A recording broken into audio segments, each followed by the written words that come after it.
বাংলাদেশের cinema industry নিয়ে আলোচনা হলেই প্রথমেই যে নামটি উচ্চারিত হয় তা হলো শাকিব খান।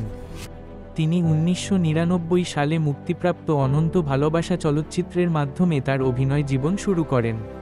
প্রায় ২ দশকেরও বেশি সময় ধরে তিনি ঢালিউডকে একাই বহন করেছেন, অনেকে এমন মন্তব্যও করে থাকেন। তবে সমালোচক ও দর্শকদের মধ্যে একটি চিরন্তন প্রশ্ন ঘুরে বেড়ায়, শাকিব খান কি সত্যিই তার বর্তমান অবস্থানের যোগ্য নাকি তিনি কেবলই ওভাররেটেড? তা নিয়েই আজকের গসিপ। চলিয়ে শুরু করতে হ্যাঁ। প্রথমে আসি তার ক্যারিয়ারের সূচনাতে। শাকিব খান ৯০-এর দশকের শেষের দিকে চলচ্চিত্রে আসেন। শুরুটা সহজ ছিল না। একাধিক ফ্লপের পর ধীরে ধীরে তিনি দর্শকদের নজর কাড়তে শুরু করেন। ২০০০ সালের পর থেকে তার জনপ্রিয়তা ক্রমাগত বাড়তে থাকে, বিশেষ করে বাণিজ্যিক ঘরানার ছবিগুলোতে। এখন আসি শাকিব খানের জনপ্রিয়তায়। প্রথমত, তিনি দীর্ঘ সময় ধরে নিয়মিতভাবে কাজ করে গেছেন।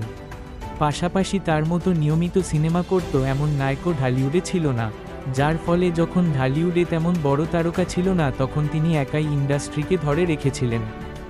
দ্বিতীয়ত, বক্স অফিসে শাকিব খানের দাপট অন্যান্য নায়কদের তুলনায় অনেক বেশি। তার বেশিরভাগ সিনেমা মুক্তির প্রথম দিনেই হলে ভিড় জমাত, যা নির্মাতাদের জন্য নিরাপদ বিনিয়োগে পরিণত হয়েছিল।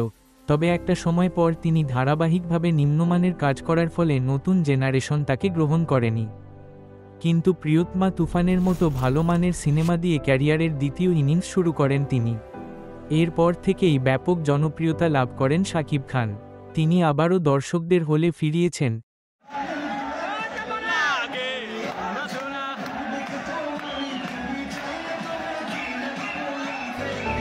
এবং বাণিজ্যিক সফলতার পাশাপাশি ব্যক্তিগত পরিশ্রমও করেছেন। বর্তমানে শহর থেকে গ্রাম, সব শ্রেণীর দর্শকের কাছে তার জনপ্রিয়তা পৌঁছে গেছে। এখন তিনি শুধু শাকিব খান নন, তিনি মেগাস্টার শাকিব খান। তার জীবনে অনেক উত্থান পতন ঘটেছে, কিন্তু তিনি কখনো থেমে থাকেননি। নিজেই নিজেকে ছাড়িয়ে যাওয়ার তীব্র জেদ আর নিন্দুকের সমালোচনায় কান না দিয়ে এগিয়ে যাওয়ার কারণেই আজ তিনি মেগাস্টার।